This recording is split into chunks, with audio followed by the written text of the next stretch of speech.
My name is Steve Murphy, and I'm happy to be here with the Civil War Roundtable Congress and Mike Movius. I'm here to tell the story about the Perfect Scout, and I am the editor. And I found the manuscript in my father-in-law's house in 1989, and it took a long time to get published. When I found it, and this is my wife's great-great-grandfather, by the way, and this is his story of the Union Scouts during the March to the Sea in the campaign of the Carolinas. When I cleaned my father-in-law's house, I found this manuscript. This is volume 1. This is volume 2, and it was a legal size, double-spaced, 200-page manuscript, which I found at the bottom of the box. This is the story of Sherman's march from Atlanta to Savannah and up into North Carolina. Quimby joined Sherman in Atlanta as a scout after Sherman burned Atlanta and traveled with him the whole way. Now, it took a long time to get published, and when I did find a publisher, Alabama Press, they said I had to have a Civil War scholar edit it, and they found Ann Sarah Rubin, and she wrote a 22-page introduction, and I'm going to take a reading now out of Quimby's book, The Perfect Scout. This is his introduction to scouting. From time immemorial, it has been the custom of all Army commanders, both civilized, semi-civilized, and barbarians, in time of war, to have a small band or corps of carefully selected men to operate on the flanks or rear of their respective armies for the purpose of watching the enemy and to report any change of position or suspicious movements. In describing the qualifications necessary of a good scout, I can only say that one should be quick to think, quick to act, and have a general knowledge of the geography and inhabitants of the country in which he operates. And withal, he should have gentlemanly instincts. While he should be a strict partisan, he should also be possessed of a large amount of human kindness and not be blind to the wants, acts, likes, and dislikes of the enemy's home people. He should be familiar with their provincial dialect, if they have any, and have a thorough knowledge of their sympathies and hates. With all these necessary qualifications, he would still be useless as a scout if he did not possess the required amount of moral courage to enable him to fly to the rescue of a friend or comrade if there be a greater probability of saving their life than that of losing his own. Secondly, perhaps no other branch of the service enabled one to see the inside of secession and to become fairly well acquainted with the true feelings and general kindness of the individuals of the South, especially with the families and the old man and the returned wounded soldiers. We gradually learned to respect and then to sympathize with them, and finally would as soon have thought of robbing our mother as of those poor, kind people of Georgia. As a rule, we found them badly informed as to the true state of affairs, they nearly always claiming that their armies had been successful in battle. The young ladies, especially, feeling the most free to combat our success, nearly always ended the discussion by adding with a very pleasant twinkle of the eye, "Just wait till we get where we want you." These discussions never appeared to make any difference as to our standing as guests, and we were nearly always invited to call on them again when the war was over. The next story is about the demijohn, and the demijohn is a glass bottle that is used to hold liquor. Now, this happened about in here, and the scouts, they liked their liquor, but they couldn't carry it with them, so they could only have it when they found it. And to avoid disgrace to the finder, all these scouts assist in consuming. One of our boys, I think it was Bob, managed by the aid of an accommodating darky to unearth the demijohn of exhilarating fluid that its owner had undoubtedly secreted from the vandal hands of the bold invaders. Now was the time that Bob's demijohn got in its work, for Bob challenged the party to go as far into the town as he would, and as we could not conscientiously abandon him to the mercies of an infuriated foe, followed him slowly into the city. Our march took upon itself a fairly presentable military one until we got into the business of the town. At this point, the mayor of the city presented himself, and Captain Duncan demanded the surrender of the city, leaving the impression, without stating in so many words, that we were backed by the whole of Sherman's army, which was just back there in the hills. Curiously enough, this Captain Duncan, who from some reports sent to me about that time by General Blair concerning him and his scouts, appeared to me to be rather reckless, at this time performed a feat quite in keeping with his subsequent remarkable career. Now referring to Captain Duncan's enterprise ahead of us and toward our left front, General Howard said, "The mayor of Milledgeville surrendered the town, the capital of Georgia, formally to Captain Duncan and a few scouts."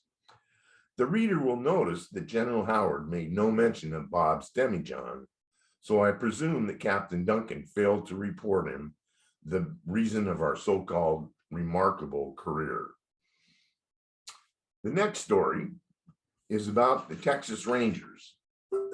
This happened about in here, and they're an elite Confederate cavalry, and the scouts had several encounters with them. And this is another reading. After reaching Gordon, the right wing spent a couple of days destroying the railroad from a point near Macon in an easterly direction to the Oconee River, a distance of 25 or 30 miles. Our scouts ranged to the south and southwest, watching the movements of the enemy. Among these bands was a part of an all-Texas regiment of cavalry who called themselves the Texas Rangers. I have since learned that there were several of these Texas cavalry regiments who denominated themselves Rangers. If I am not mistaken, this was the 6th Texas Cavalry. We proceeded with good speed, but with great caution to overtake them, and at each place we inquired, we got the same story, and also learned that we were gaining on them. After thus following for about 5 miles, we learned that they would certainly camp at the next plantation, a mile distant. We now advanced more cautiously with Joe Badal and Jerry Phelan about 100 yards in advance. When they arrived in sight of the enemy, we were situated as shown. On seeing at a glance the true situation, Joe signaled us in the main body to move up lively but quietly, while Jerry dismounted and let down the rail fence.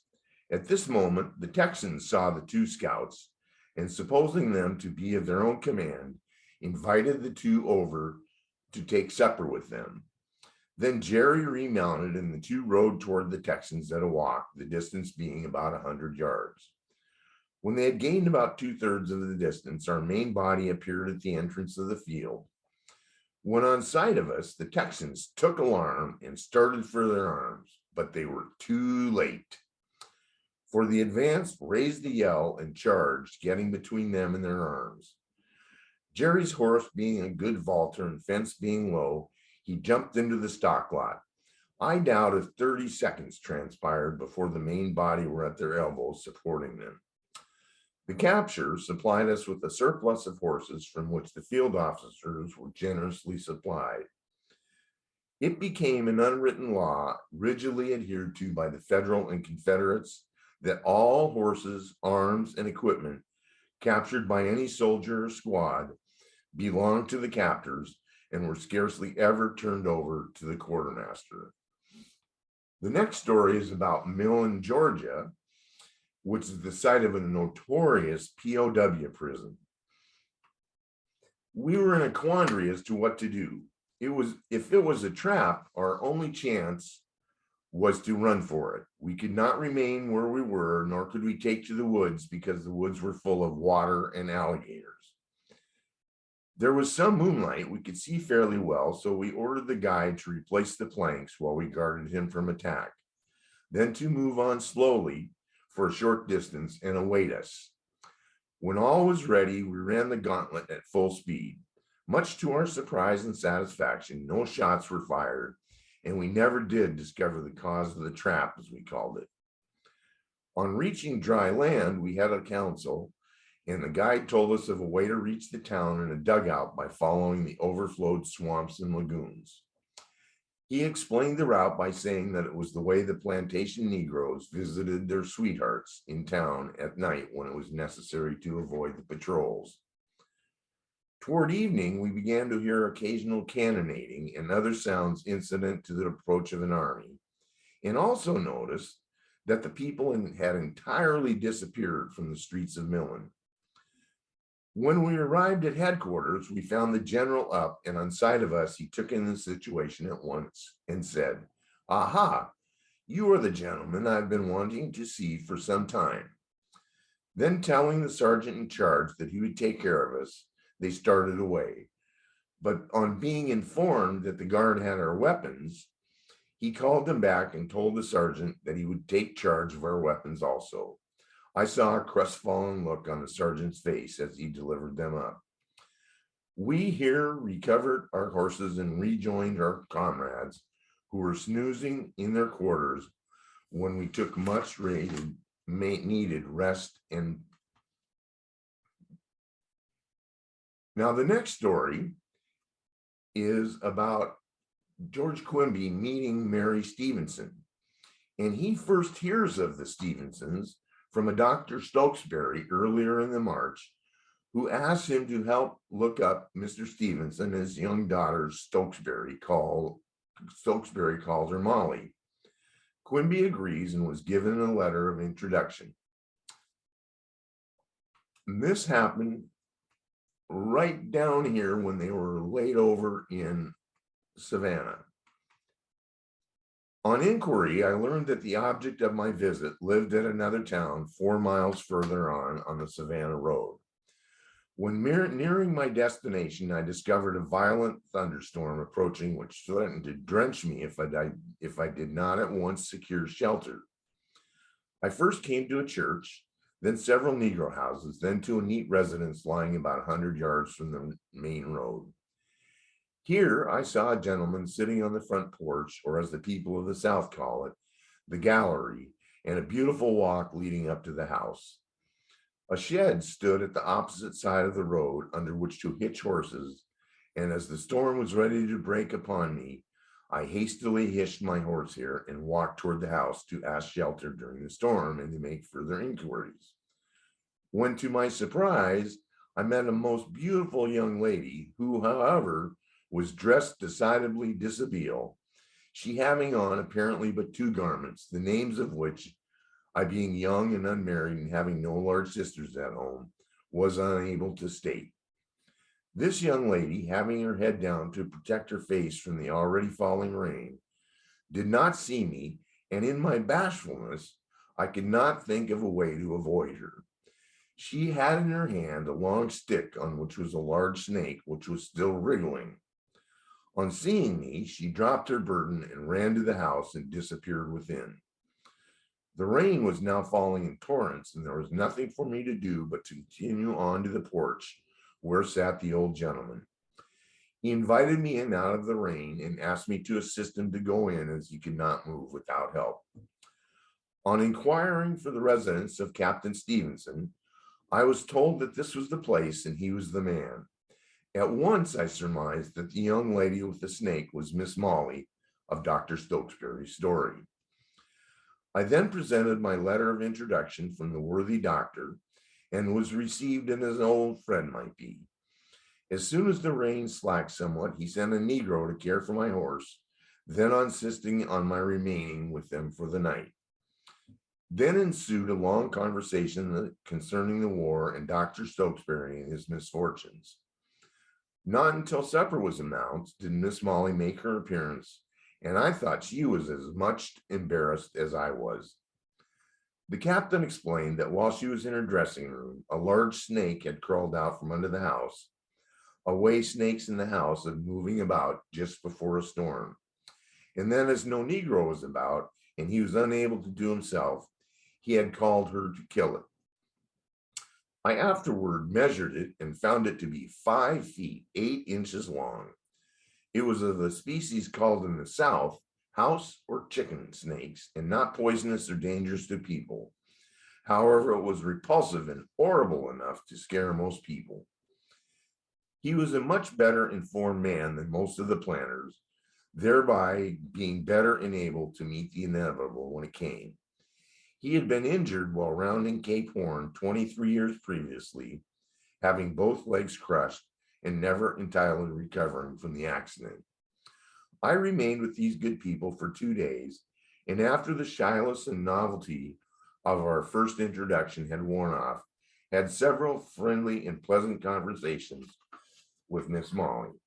She asked me if I thought I could take some of their money and purchase and send to them some flour, meat, coffee, and some dry goods. I told her I would try, but that the worst trouble would be in getting the goods hauled to her place from Boyd's Landing. She replied that she knew of an old mule that could be got for the purpose, and their old faithful Negro would bring them up. This being arranged, I returned to Beaufort, where I laid the matter before General Howard, and at his suggestion, General Saxton gave me a permit to send out the required articles. Some of the headquarters officers joked me about the matter and suggested that I call on Colonel Conklin and get some sanitary luxuries, which hint I acted upon. Colonel Conklin kindly permitting me to carry off a good backload of dainties on my statement that it was for the good of the cause. 20 years later, I met Colonel Conklin in Nebraska and introduced him to the cause. Pontoon bridges. These bridges were built to cross rivers where the bridges had been burned or there was no bridge. The bridge across the Congaree River had been burned and the stone piers still stood in the river. The river here was too wide to be spanned by the pontoon bridges, so the 15th Corps had hurried forward to the Saluda River, a tributary 3 miles above, to try to save a bridge, but it had also been burned down. By the time we arrived at Saluda, the pontoon train had arrived and the pontooners soon had a few boats launched. While a regiment of troops kept the enemy concealed in the woods beyond, the pontoons soon landed a force of skirmishers across the river, who acted as sharpshooters to protect the pontooners while they were building the bridge. They had a rope stretched across and the board bridge commenced. I stood by and saw the whole work and never saw one built faster before or since. It seemed to me that it was completed as fast as one would travel at a very slow walk. There not being enough pontoon spans to both rivers at once, the entire right wing, the 15th and 17th Corps, had to cross the Saluda to this peninsula so as to use all of the pontoons of both corps to span the Broad. This was accomplished by 12 o'clock next day, and the scouts were among the first to cross. While riding across, I counted and found there were 78 pontoons and 2 improvised flatboats used in its construction. I do not remember the distance these pontoons were apart, but think they could not be less than 12 feet from center to center. This would make 972 feet for the whole river. Now, the next story is about a fire in Columbia, which was mysterious in its start. This happened here in Columbia, right here. And the origin of the fire is still a mystery to this day. When we arrived in the city, we found that it was full of cotton. Every warehouse and cotton shed was full, and cotton was piled up in backyards. Many bales were in the streets and on abandoned carts. We found a beautiful city, the resident streets being lined with many shade trees and ornamental fences. I found quarters that night at the residence of an old gentleman who had invited me to remain as his guest. It seemed that many of the citizens preferred a Yankee as his guest, as he was sort of a protection against marauders. Sometime between 9 and 10 o'clock that night, I was aroused from a sound sleep by the cry of fire and had scarcely time to dress myself when the house I was in caught fire. On reaching the street, I saw that the city was doomed. The wind had increased to nearly 50 miles an hour. When the fire first started, I doubt if there was 100 soldiers in the town, aside from those on guard. But within 20 minutes, it was full of soldiers who came from nearby camps, some from curiosity and others for plunder. After the war, there were several years of newspaper controversy over the question of who was responsible for the destruction of the fine city. The northern papers held that Hampton had set it on fire, and the southern papers asserted that it was the Yankee army. 2 days after the fire, I learned the origin of it, but for reasons known to all soldiers, refrained from reporting it. All of the scouts also learned it, and for the same reason kept still. The facts were these, as told to us by scouts, was one of the parties concerned. After dark on that night, one Joe McGath, a private orderly of a general, with a friend, went to a house of ill fame, and being admitted, were soon driven out by a party of 7 or 8 cavalry soldiers who claimed to belong to Kilpatrick's command. They in turn gathered a crowd of 18 or 20 infantry soldiers and dispossessed the cavalry. These cavalrymen, not being able to regain possession, set fire to the building.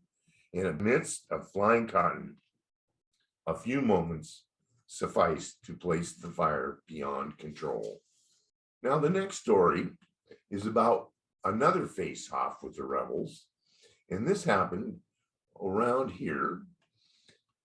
And it was a bad night because it was so dark. By the time the horses had finished their feed, it had become so dark that one could see nothing except a white object 10 feet away. Captain Duncan had ordered all to bridle their horses, then gave the order in a loud tone, "Prepare to mount," which was to be the signal for the pickets to come in. Scarcely had the men more than got 1 foot in the stirrup than a loud command came from their rear. "There they are, charge!" And instantly a rush was made by a large force of the enemy. Nothing could be seen but the tramp of feet indicated that they had gained a point about 6 or 8 rods distance.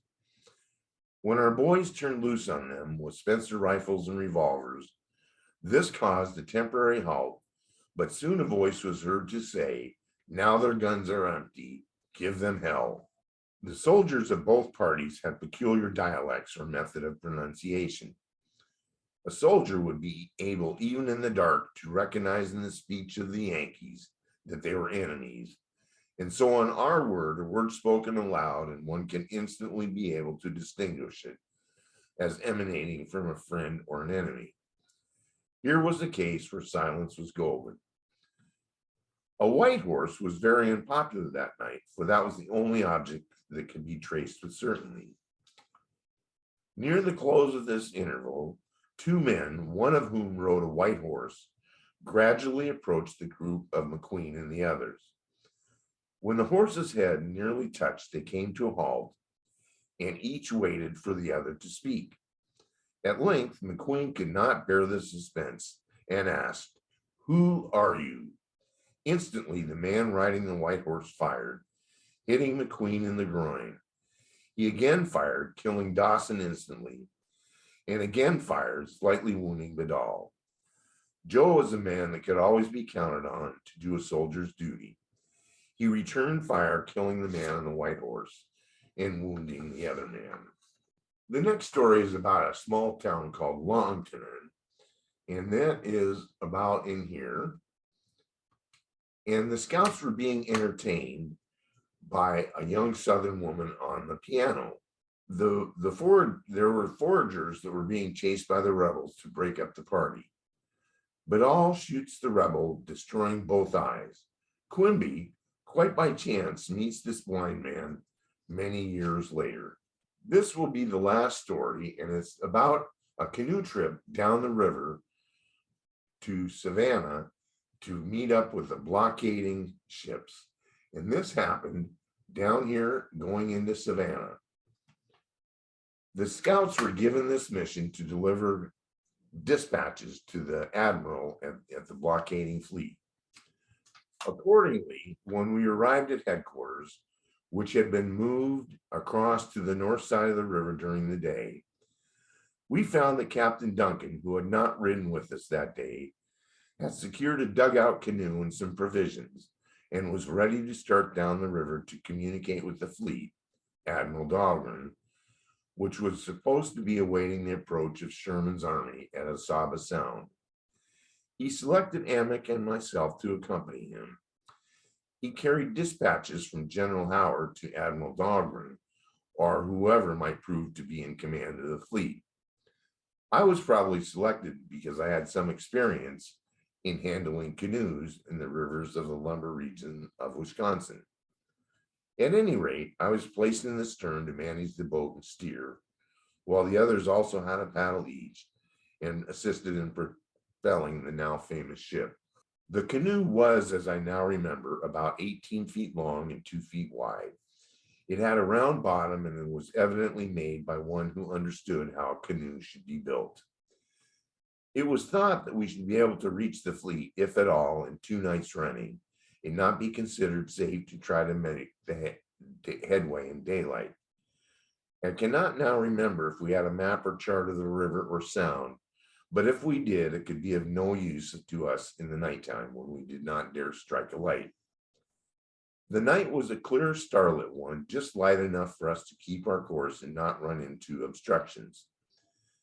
It was also light enough so that any pickets stationed along the bank could have seen us in the middle of the stream.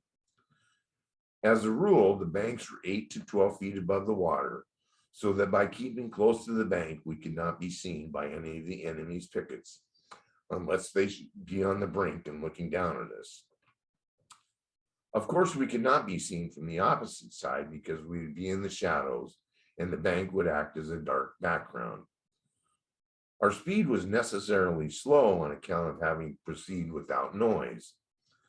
The night was cold for that climate, and we soon came in sight of the reflection of camp or picket fires, which in many instances would be but a few feet from us, but hidden from our sight by the high banks. We made good headway considering our difficulties, but as we did not dare to speak above a whisper, it seemed the longest night we ever experienced. Just before daybreak, we came past King's Bridge, close to the bank. It was well for us that we were under cover, for we could not see the bridge until we got nearly to it. We could hear voices directly over us on the bridge, conversing in low tone. We would like to have halted here to hear what they were saying, but could not stop our speed without causing a disturbance in the water.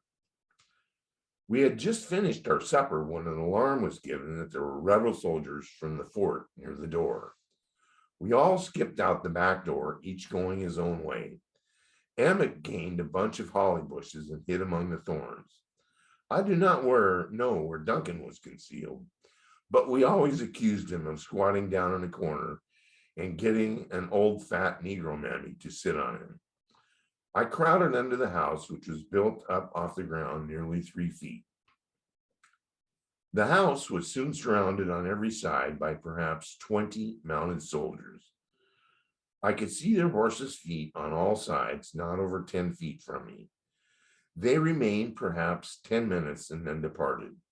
The Negroes informed us that this was a regular patrol and made nightly visits among the Negro quarters and along the roads to see that the Negroes were all at our homes.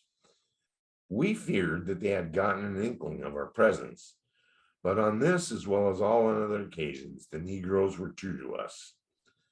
The next morning, about the first peep of day, I was feeling the boat rock under me, and looking up, I discovered that the returning tide had set us afloat in 2 feet of water. None of us were accustomed to tides, hence we're not looking out for this experience.